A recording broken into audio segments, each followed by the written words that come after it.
Hello, Bacho. Let's see this question. The question says the equation of a straight line passing through the point minus 5 comma 4 and which cut off an intercept of root 2 unit between the lines x plus y plus 1 equal to 0 and x plus y minus 1 equal to 0 is।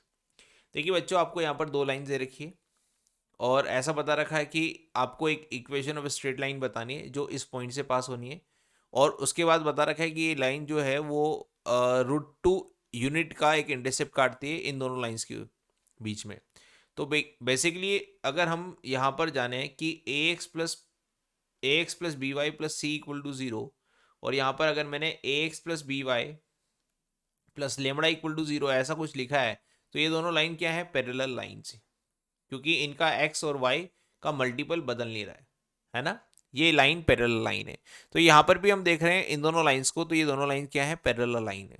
तो अगर हम यहाँ पर diagram बनाने की कोशिश करें इन दोनों लाइन से रिलेटेड, तो एक तो बनेगा x equal to -1 y equal to -1। एक लाइन तो हमारे पास कुछ इस तरह से बनेगी। अगर मैं x इक्वल टू 0 रखूँ तो y इक्वल टू -1 आता है, तो y इक्वल टू -1 कुछ यहाँ आएगा।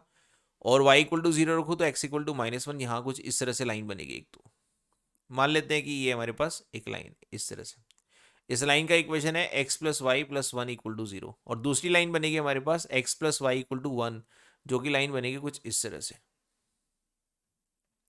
अब ये दोनों लाइन क्या है भाई? पैरेलल है इस तरह से।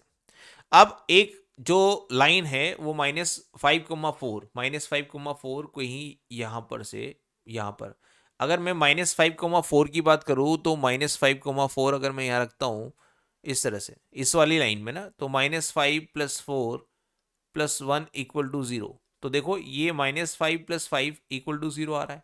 मतलब उस पॉइंट की जो पोजीशन बनेगी ना वो इस लाइन के ऊपर बनेगी कहीं ना कहीं, इस लाइन के ऊपर, क्योंकि इसको ये सेटिस्फाई कर रही है। मान लेते हैं कि ये पॉइंट क्या है? -5,4। यहाँ से पास होने वाली आपको लाइन बनानी है जो यहाँ पर इन दोनों लाइंस के ऊपर रूट टू लेंथ का एक इंटरसेप्ट काटती है। तो मान लो ये लाइन है, ये लाइन ये। अब अगर मैं इन दोनों लाइन के बीच की डिस्टेंस देखूं, distance distance between two parallel line, ये लाइंस में मान लेता हूँ और इनके बीच में दो डिस्टेंस निकालने का फॉर्मूला लगा देता हूँ। तो डिस्टेंस क्या हो जाएगी? एब्सोल्यूट वैल्यूज का difference c minus lambda upon x के मल्टीपल का स्क्वायर y के मल्टीपल का स्क्वायर का मॉडुलस। ये हमारे पास डिस्टेंस आ जाएगी, modulus of c minus lambda upon root of A square plus B square. यही फॉर्मूला मैं इन दोनों लाइंस के ऊपर लगा देता हूँ। ये लाइन और ये लाइन पैरेलल है, तो ये वाला फॉर्मूला लगाऊंगा तो क्या हो जाएगा? इस बार हमारे पास एक c है -1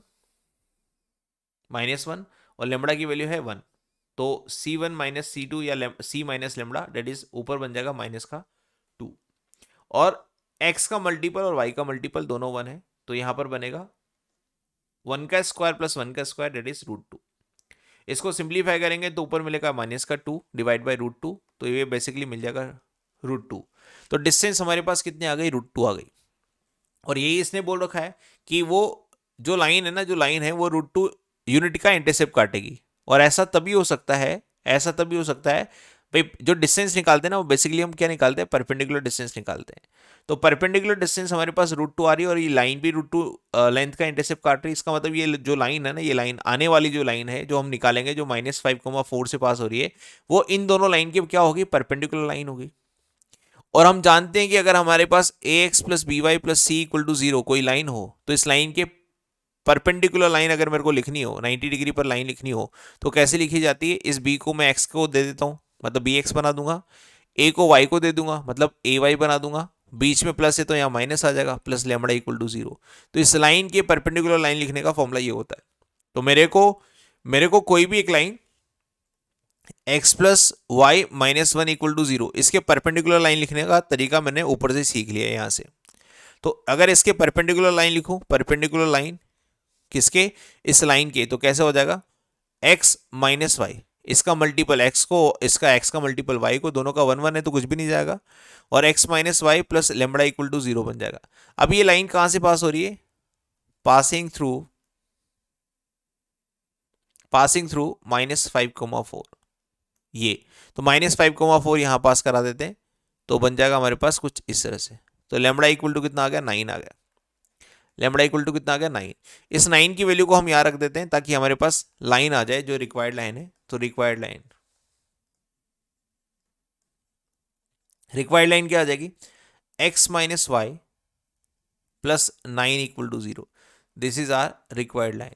ठीक है, तो ये देखते हैं कि ऑप्शन में है क्या नहीं है, x minus Y plus 9 equal to 0, जो कि ऑप्शन नंबर सी में है। This is our final line. Option number C is correct answer. Hope you understand this. Best of luck.